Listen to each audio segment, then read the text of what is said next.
Hello friends, YouTube channel study के पर आज हम लोग डिस्कस करेंगे ग्रंथियां, ग्लैंड्स, और साथ में जानेंगे इन ग्रंथियों के द्वारा कौन से एंजाइम्स और हार्मोन प्रोड्यूस किए जाते हैं और इन टॉपिक को लेकर के किस टाइप के क्वेश्चंस एग्जाम्स में बनने की संभावनाएं रहती हैं, हम लोग उस पर चर्चा करेंगे।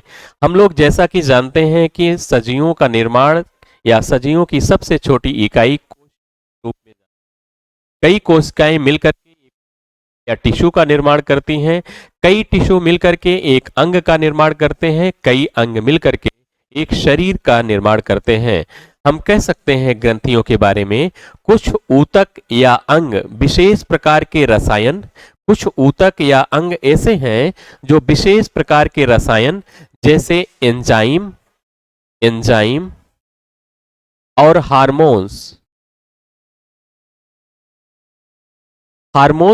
को प्रोड्यूस करते हैं, उत्सर्जित करते हैं। उनको ही हम लोग क्या कहते हैं? ग्रंथि कहते हैं। हम लोग इसमें जानेंगे कि ग्रंथियां कितने प्रकार की होती हैं। तो जैसा कि जानते हैं ग्रंथियां 3 प्रकार की होती हैं। एक होती है बहिस्रावी ग्रंथि, दूसरा होता है अंतःस्रावी ग्रंथि, तीसरा होता है मिश्रित ग्रंथि। अगर ग्रंथि पूछेगा कितने प्रकार की होती है तो आप बताएंगे 3 प्रकार की ग्रंथि होती है। अब एक एक करके जानते हैं बहिस्रावी ग्रंथि किसे कहा जाता है। बहिस्रावी ग्रंथि उसे कहा जाता है जो एंजाइम प्रोड्यूस करती हैं, एंजाइम का निर्माण करती है, उसे हम बहिस्रावी ग्रंथि कहते हैं। और अंतःस्रावी किसे कहते हैं? वह ग्रंथियां जो हार्मोन का निर्माण करती है उसे हम अंतःस्रावी ग्रंथि कहते हैं। मिश्रित ग्रंथि किसे कहेंगे? वे ग्रंथियां जो हार्मोन और एंजाइम दोनों को उत्सर्जित करती हैं, उनको हम लोग क्या कहते हैं? मिश्रित ग्रंथि कहते हैं। जैसे कि हम जानते हैं कि इसमें बात करते हैं बहिस्रावी ग्रंथियां क्या होती हैं। इनमें नलिका उपस्थित होती है। जैसे किसी अंग से एंजाइम का प्रोडक्शन हुआ, एंजाइम स्रावित हुआ और दूसरे अंग में जब जाएगा तो इसको किसकी जरूरत पड़ेगी? एक नली की जरूरत पड़ेगी। और इसे ही हम कह रहे हैं बहिस्रावी ग्रंथि क्या होती है? नलिका इसमें उपस्थित होती है। किसी अंग के द्वारा जब एंजाइम निकाला जाएगा, निर्माण किया जाएगा, दूसरे अंग में कैसे जाएगा? एक नली के माध्यम से जाएगा। इसमें इसीलिए कहा जा रहा है कि नलिका युक्त होती है, अर्थात नलिका उपस्थित होती है बहिस्रावी ग्रंथि में। और इसके द्वारा क्या निकाला जाता है? एंजाइम निकाला जाता है। जैसे हम लोगों ने पिछली कक्षा में पढ़ा था कि पूरी पाचन क्रिया एंजाइमों पर निर्भर होती है। एंजाइम क्या है? एंजाइम मूलतः प्रोटीन है जो वायु उत्प्रेरक का काम, मैसेंजर का काम करते हैं। ये क्या करते हैं? जैव रासायनिक क्रियाओं को स्पीड बढ़ा देते हैं। बहिस्रावी ग्रंथियों में आता कौन है? जैसे अश्रु ग्रंथि आती है, स्वेद ग्रंथि आती है पसीने की, लार ग्रंथि जिसे श्लेष्मा ग्रंथि, दुग्ध ग्रंथियां, और साथ में हम लोग यकृत को भी यहां लिख सकते हैं। ये सब किसमें आती हैं? बहिस्रावी ग्रंथि में आते हैं। प्रश्न किस टाइप का आएगा एग्जाम्स में कि निम्न में कौन सी बहिस्रावी ग्रंथि है या निम्न में कौन सी बहिस्रावी ग्रंथि नहीं है, तो आप आसानी से कर ले जाएंगे। अगर पूछा जाए कि कौन सी ग्रंथियां एंजाइम प्रोड्यूस करती हैं तो आप बताएंगे बहिस्रावी ग्रंथियां एंजाइम का प्रोडक्शन करती हैं, एंजाइम का निर्माण करती हैं। दूसरा पार्ट आते हैं अंतःस्रावी ग्रंथि।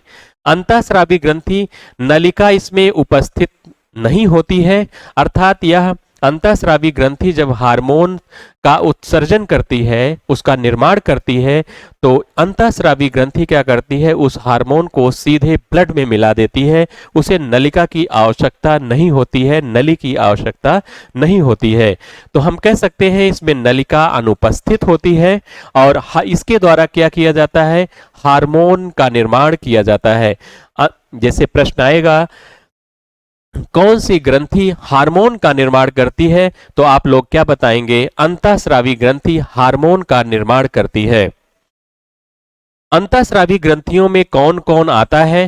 तो जैसे हम जानते हैं पीयूष ग्रंथि जिसे मास्टर ग्रंथि कहते हैं, पीनियल ग्रंथि आता है, थायराइड ग्लैंड आती है, थायराइड ग्रंथि, पैराथायराइड ग्रंथि, थाइमस ग्रंथि, एड्रिनल ग्रंथि, जनन ग्रंथियां। जैसे जनन ग्रंथियों में वृषण जो पुरुषों में पाया जा रहा है, अंडाशय किसमें पाया जा रहा है, महिलाओं में पाया जा रहा है। इसमें किस टाइप का क्वेश्चन बनेगा, निम्न में कौन सी अंतःस्रावी ग्रंथि है, निम्न में कौन सी अंतःस्रावी ग्रंथि नहीं है। इस टाइप के क्वेश्चन इसमें देखने को मिलेंगे। नेक्स्ट बढ़ते हैं, तीसरा देखते हैं, मिश्रित ग्रंथि किसे कहा जाता है। वे ग्रंथियां जो एंजाइम और हार्मोन का दोनों का उत्सर्जित करती हैं, दोनों को उत्सर्जित करती है, उसे ही हम लोग क्या कहते हैं, मिश्रित ग्रंथि के रूप में जानते हैं। जैसे अग्नाशय, पैंक्रियाज क्या है, मिश्रित ग्रंथि है। इसके द्वारा देखिए हम लोग पढ़ रहे हैं, इसे अग्नाशयी रस इसके द्वारा निकाला जाता है जो पूर्ण पाचक रस होता है। इसके द्वारा भोजन को पचाने के लिए कुछ एंजाइम निकाले जाते हैं। तो कह सकते हैं भोजन को पचाने के लिए क्या कर रहा है, एंजाइम भी प्रोड्यूस कर रहा है। साथ ही ये हार्मोन इंसुलिन का भी प्रोडक्शन करता है। किसका, इंसुलिन का भी प्रोडक्शन करता है, जो रक्त में ग्लूकोज की मात्रा को नियंत्रित करने का कार्य करता है। इंसुलिन यहाँ पर क्या है, इंसुलिन एक हार्मोन है। नेक्स्ट इन सबको थोड़ा थोड़ा विस्तृत पढ़ते हैं, नेक्स्ट स्लाइड में जानते हैं क्या क्वेश्चन बनने की संभावनाएं रहेंगी। शायद आप लोग समझ गए होंगे किस टाइप के क्वेश्चन ग्रंथि से, बहिस्रावी ग्रंथि, अंतःस्रावी ग्रंथि और मिश्रित ग्रंथि से पूछे जाने की संभावना होती है। जानेंगे कि अंतःस्रावी ग्रंथि कहां कहां पाई जाती है। जैसे एक पीनियल ग्रंथि है, मस्तिष्क के मध्य भाग में पाई जा रही है, इसे क्या कहा जा रहा है, पीनियल ग्रंथि कहा जा रहा है, पीनियल ग्लैंड। पीनियल ग्रंथि मस्तिष्क के पास पाई जा रही है, मस्तिष्क के बीचों बीच पाई जा रही है, हम कह सकते हैं। अगला आएंगे पिट्यूटरी ग्रंथि, जिसको हम लोग क्या कह रहे हैं, पीयूष ग्रंथि कहते हैं, मास्टर ग्रंथि कहते हैं। सभी ग्रंथियों पर यह क्या करती है, नियंत्रण करने का कार्य करती है। हम कह सकते हैं पीयूष ग्रंथि हाइपोथैलेमस के पास पाई जा रही है। हम कह सकते हैं पीनियल ग्रंथि, पीयूष ग्रंथि सब आसपास ही पाई जाती है, मस्तिष्क के मध्य भाग में पाई जाती है। हाइपोथैलेमस को मास्टर ग्रंथि कहा जाता है। हम कह सकते हैं पीयूष ग्रंथि किसे कहा जाता है, मास्टर ग्रंथि किसे कहा जाता है, तो पीयूष ग्रंथि को मास्टर ग्रंथि कहा जाता है, क्योंकि सभी ग्रंथियों पर पीयूष ग्रंथि क्या करती है, नियंत्रण करने का कार्य करती है, सबको संदेश देने का कार्य करती है। आगे आएंगे, हम लोग जानते हैं अगली है थायराइड ग्लैंड, थायराइड ग्रंथि। थायराइड ग्रंथि सांस नली है, सांस नली के ऊपर, गर्दन में सांस नली के ऊपर और स्वर तंत्र के नीचे पाई जाती है। इस आकार की होती है, कह सकते हैं एच आकार हल्का सा रहता है इसका। इसी में ऊपर पार्ट में, इसमें बीच में एक और ग्रंथि पाई जाती है जिसको हम लोग जानते हैं पैराथायराइड ग्रंथि। पैराथायराइड ग्रंथि, पैराथायराइड ग्रंथि अगर आए तो मस्तिष्क में कौन ग्रंथि पाई जा रही है, तो पीनियल ग्रंथि मस्तिष्क में पाई जा रही है। पीयूष ग्रंथि भी मस्तिष्क में पाई जा रही है। गले में कौन ग्रंथि है, एक पैराथायराइड ग्रंथि, दूसरा थायराइड ग्रंथि गले में पाई जा रही है। अगला आते हैं, हृदय के पास एक ग्रंथि पाई जाती का नाम है थाइमस ग्रंथि। थाइमस ग्रंथि। अगला आते हैं अग्नाशय। अग्नाशय हम लोग पाचन क्रिया के जहां पर आपका है ग्रहणी पत्ती के आकार का अग्नाशय। अग्नाशय एक मिश्रित ग्रंथि के रूप में जानते हैं। अगला एड्रिनल, एक किडनी है।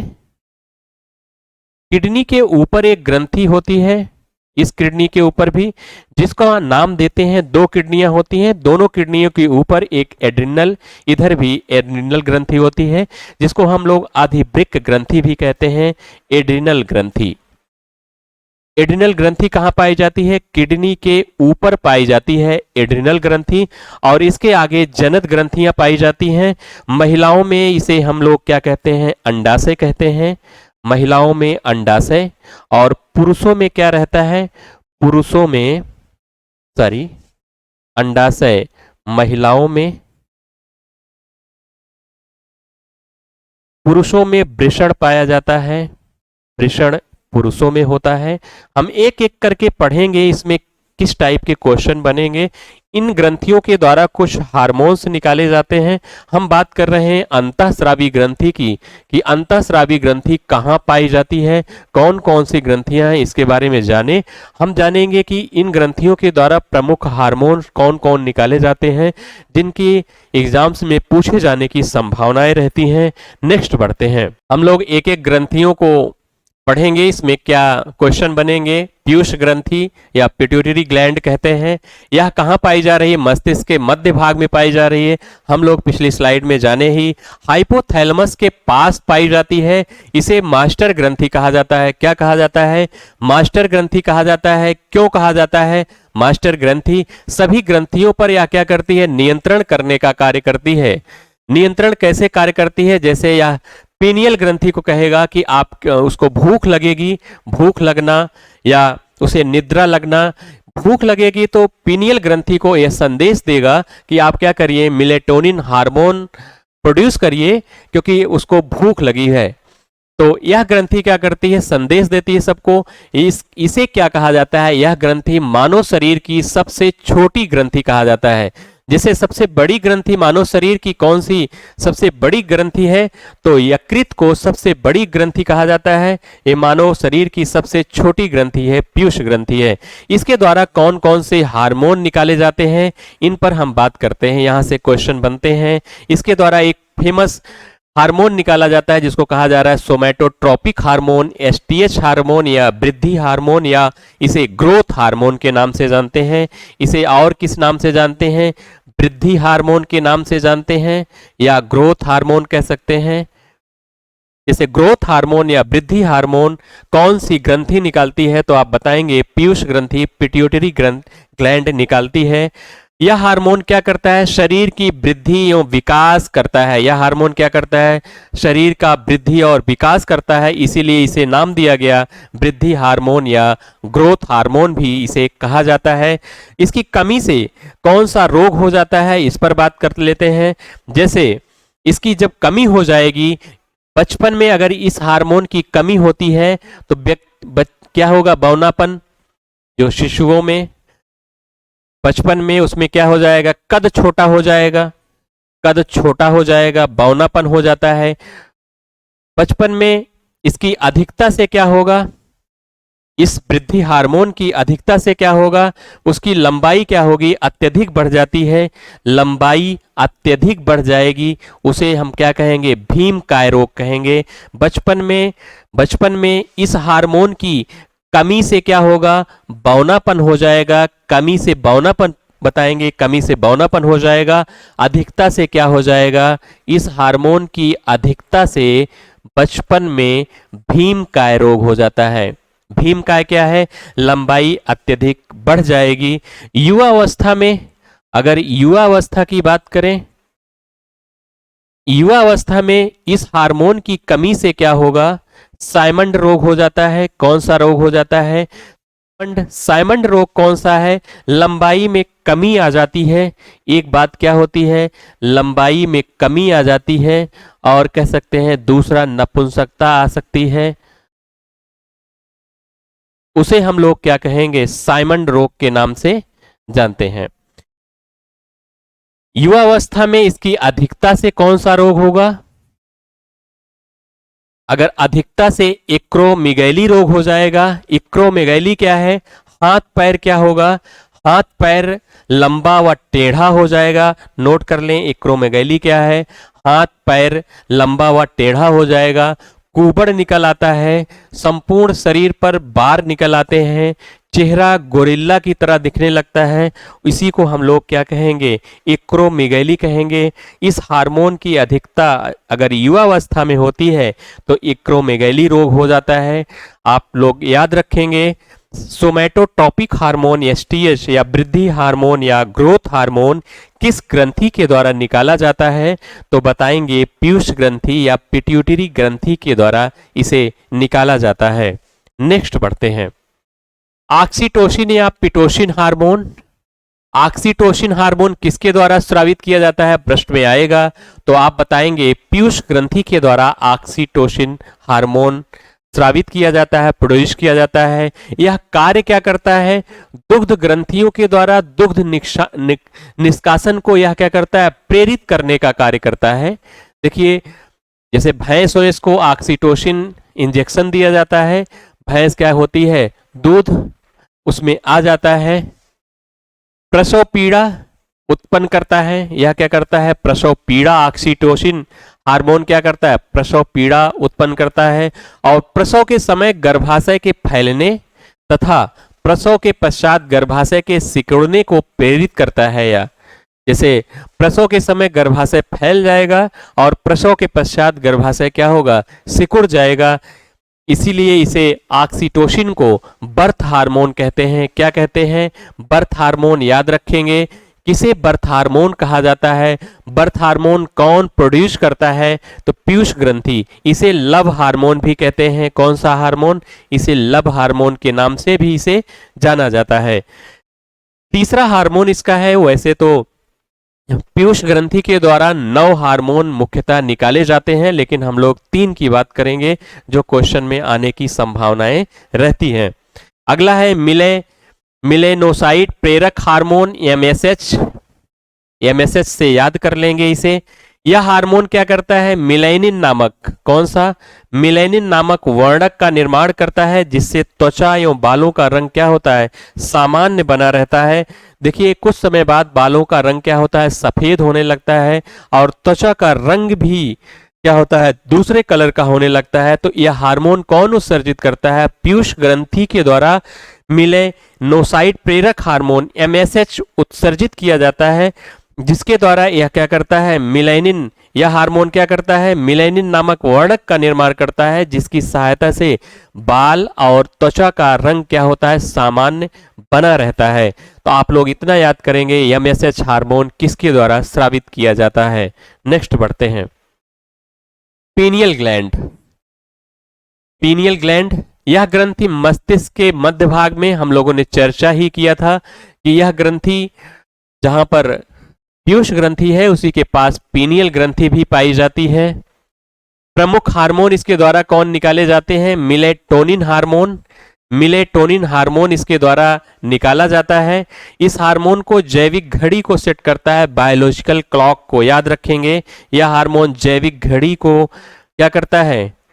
जैविक घड़ी या बायोलॉजिकल क्लॉक को सेट करता है। कहने का तात्पर्य है कि सोना जागना, जैसे सोना, समय पर सोना जागना, भूख लगना, महिलाओं में मासिक चक्र का आना, कौन सा हार्मोन इसे कंट्रोल करता है? Melatonin hormone. इसीलिए इसे जैविक घड़ी या बायोलॉजिकल क्लॉक कहते हैं। आपकी नींद 5 बजे, जैसे डेली 5 बजे आप सो के उठते हैं तो आपकी नींद 5 बजे स्वतः खुल जाती है।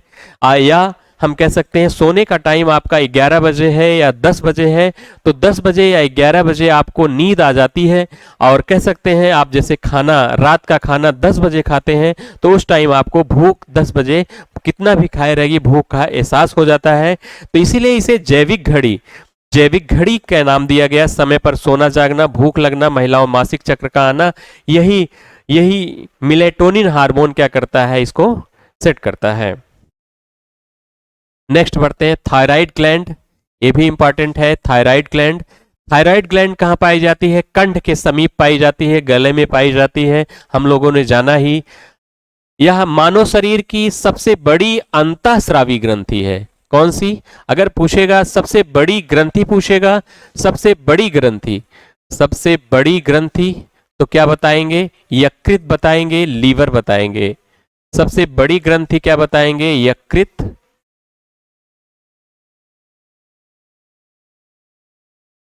अगर पूछेगा मानव शरीर की सबसे बड़ी अंतःस्रावी ग्रंथि, अंतःस्रावी तो क्या होगा? थायराइड ग्रंथि क्या है? सबसे बड़ी अंतःस्रावी ग्रंथि है। जैसे हम लोग जानते हैं कि भोजन के साथ अगर आयोडीन का कम मात्रा में सेवन किया जाए तो थायराइड ग्लैंड क्या होती है? सूज जाती है, उसमें बड़ी होने लगती है, कह सकते हैं सूजन आ जाती है, जिससे क्या होता है? मस्तिष्क तथा शरीर का विकास रुक जाता है, जिसे हम लोग सामान्य क्या कहते हैं? घेंघा रोग कहते हैं। सामान्य घेंघा रोग, सामान्य घेंघा या सिंपल ग्वाइटर रोग कहते हैं। किसकी कमी से होता है? यह रोग आयोडीन की कमी से होता है। आयोडीन की कमी से कौन सा रोग होता है? तो बताएंगे घेंघा रोग होता है। नेक्स्ट बढ़ते हैं। इसके द्वारा एक हार्मोन निकाला जाता है थायरॉक्सिन हार्मोन, ये पढ़ लेंगे, इंपॉर्टेंट है। थायरॉक्सिन हार्मोन क्या करता है? यह हार्मोन रुधिर में आयोडीन की मात्रा को नियंत्रित करता है। आयोडीन की मात्रा को नियंत्रित कौन करता है? Thyroxine hormone. थायरॉक्सिन हार्मोन किसके द्वारा प्रोड्यूस किया जाता है? तो हम लोग जानते हैं थायरॉक्सिन हार्मोन थायराइड ग्लैंड के द्वारा उत्सर्जित किया जाता है। जैसे बचपन में इसके द्वारा कौन सा रोग हो रहा है? जड़ मानवता या क्रेटिनिज्म रोग हो जाता है। जड़ मानवता। जड़ मानवता क्या है? जड़ मानवता में बौनापन आ जाता है, मंदबुद्धि आ जाती है, बच्चे में बौनापन आ जाएगा। बौनापन या मंदबुद्धि, जिसको हम लोग क्या कह रहे हैं? कह रहे हैं जड़ मानवता कह रहे हैं। अगला, युवावस्था में मिक्सीडिमा रोग हो जाता है। मिक्सीडिमा रोग क्या है? हृदय संबंधी रोग है या हृदय संबंधी रोग है। हृदय संबंधी रोग है। हृदय संबंधी रोग है। इसमें मुख्यतः क्या रहता है? बीपी क्या रहती है? बीपी हाई रहती है। शायद समझे होंगे। थायरॉक्सिन हार्मोन किसके द्वारा प्रोड्यूस किया जाता है? तो थायरॉक्सिन हार्मोन थायराइड ग्लैंड के द्वारा क्या किया जाता है? प्रोड्यूस किया जाता है। यह हार्मोन काम क्या करता है? रुधिर में, ब्लड में आयोडीन की मात्रा को नियंत्रित करता है। इस हार्मोन की कमी से कौन सा रोग होगा? बचपन में जड़ मानवता रोग हो जाता है और युवावस्था में मिक्सीडिमा रोग हो जाता है। नेक्स्ट बढ़ते हैं। जनन ग्रंथि। जनन को पुरुषों में क्या कहा जा रहा है? वृषण कहा जा रहा है, टेस्टिस कहा जा रहा है, तथा महिलाओं में इसे क्या कहा जाता है? अंडाशय, ओवरी, ओवरी कहा जा रहा है। वृषण एक जोड़ी होता है, इसकी संख्या एक जोड़ी होती है। यह नर प्राथमिक जनन अंग है। इसके द्वारा कौन सा कार्य किया जाता है? इसके द्वारा नर हार्मोन एवं शुक्राणु स्पर्म का निर्माण करना है। इसका काम क्या है? वृषण का। इसके द्वारा नर हार्मोन और शुक्राणु स्पर्म का निर्माण करने का कार्य करता है। एक हार्मोन जो इंपॉर्टेंट है आता है इसका टेस्टोस्टेरोन हार्मोन। टेस्टोस्टेरोन हार्मोन क्या करता है? शुक्राणु के निर्माण को, स्पर्म के निर्माण को क्या करता है? यह प्रेरित करता है। पुरुषों में द्वितीयक लैंगिक लक्षणों का विकास करता है, जैसे दाढ़ी मूछ आना इत्यादि क्या करता है? टेस्टोस्टेरोन हार्मोन क्या करता है? उसको द्वितीयक लक्षणों का विकास करता है। अंडाशय, ओवरी, यह मादा का प्राथमिक जनन अंग है। अंडाशय का प्रमुख कार्य होता है प्रतिमाह एकांतर क्रम में एक अंडाणु, ओवा एवं मादा हार्मोन का निर्माण करना है। एक अंडाणु क्या करेगा? एक ओवा महीने में निर्माण करेगा। और इसके द्वारा प्रमुख हार्मोन कौन कौन से निकाले जाते हैं अंडाशय के द्वारा? एक है एस्ट्रोजन हार्मोन। एस्ट्रोजन हार्मोन क्या करता है? मादा के सहायक जननांगों के अतिरिक्त लैंगिक लक्षणों का में विकास में यह क्या करता है? सहायता करने का काम करता है एस्ट्रोजन हार्मोन। प्रोजेस्टेरोन हार्मोन क्या करता है? गर्भावस्था के समय महत्वपूर्ण भूमिका यह निभाता है। जब बच्चा पेट में होता है तो उस टाइम प्रोजेस्टेरोन हार्मोन क्या करता है? महत्वपूर्ण भूमिका निभाता है। प्रश्न किस टाइप का आएगा कि एजेस्ट्रॉन हार्मोन या प्रोजेस्टेरोन हार्मोन किसके द्वारा निकाले जाते हैं? तो आप बताएंगे मादा के द्वारा। कहां से निकलता है? तो अंडाणु से निकलता है, ओवरी से निकलता है। नेक्स्ट बढ़ते हैं मिश्रित ग्रंथि। अग्नाशय, पैंक्रियाज। पैंक्रियाज को मिश्रित ग्रंथि कहा जाता है क्योंकि यह एंजाइम और हार्मोन दोनों का निर्माण करती है। हार्मोन और एंजाइम दोनों का जो निर्माण कर रहा है वह कौन है? अग्नाशय है। इसीलिए इसे मिश्रित ग्रंथि के रूप में जाना जा रहा है। इसके अंतःस्रावी भाग को लैंगरहैंस की द्वीपिकाएं कहते हैं। किसकी द्वीपिकाएं कहते हैं? बीच वाले भाग को, अंतःस्रावी भाग को हम लैंगरहैंस की द्वीपिकाएं कहते हैं। लैंगरहैंस की जो बीटा द्वीपिकाएं होती हैं, कौन सी द्वीपिकाएं? बीटा द्वीपिकाएं द्वारा इंसुलिन हार्मोन का निर्माण किया जाता है। अगर पूछेगा इंसुलिन हार्मोन का निर्माण किसके द्वारा किया जाता है तो आप बताएंगे अग्नाशय के द्वारा किया जाता है। इंसुलिन, अगर किसी व्यक्ति में इंसुलिन की कमी हो जाती है तो कमी होने पर क्या करता है, रक्त में ग्लूकोज की मात्रा बढ़ने लगती है, जिससे व्यक्ति में क्या होता है, मधुमेह या डायबिटीज रोग हो जाता है। डायबिटीज या मधुमेह रोग किसे कहते हैं, रुधिर में ग्लूकोज की मात्रा का बढ़ना डायबिटीज या मधुमेह के नाम से जाना जाता है। इंसुलिन क्या करता है, ब्लड में ग्लूकोज की मात्रा क्या करता है, नियंत्रित करने का कार्य इंसुलिन करता है। नेक्स्ट पढ़ते हैं, मानव शरीर की सबसे बड़ी ग्रंथि कौन सी है, तो हम लोग जाने ही यकृत, लीवर मानव शरीर की सबसे बड़ी ग्रंथि है। मानव शरीर की सबसे छोटी ग्रंथि कौन है, पीयूष ग्रंथि को माना जाता है पिट्यूटरी ग्रंथि, जिसे हम मास्टर ग्रंथि कहते हैं। अगर प्रश्न आए कि मास्टर ग्रंथि कहते हैं, किसे कहते हैं मास्टर ग्रंथि, तो पीयूष ग्रंथि या पिट्यूटरी ग्लैंड को कहा जा रहा है। अगर प्रश्न कर ले कि मास्टर का मास्टर किसे कहा जाता है, तो आप बताएंगे मास्टर का मास्टर हाइपोथैलेमस को कहा जाता है। मानव शरीर की सबसे बड़ी अंतःस्रावी ग्रंथि कौन सी है, सबसे बड़ी अगर अंतःस्रावी पूछेगा तो आप बताएंगे थायराइड ग्रंथि मानव शरीर की सबसे बड़ी अंतःस्रावी ग्रंथि है। मिश्रित ग्रंथि है, हम लोग जाने ही अग्नाशय। अग्नाशय क्यों मिश्रित ग्रंथि है, हार्मोन और एंजाइम दोनों का क्या कर रहा है, निर्माण करता है एंजाइम। निम्न में कौन सा हार्मोन जैविक घड़ी का कार्य करता है, तो हम लोग इसको पढ़े ही थे, मिलेटोनिन हार्मोन क्या करता है, जैविक घड़ी का कार्य करता है, बायोलॉजिकल क्लॉक का कार्य करता है। नेक्स्ट वीडियो में पुनः मिलते हैं। Thank you.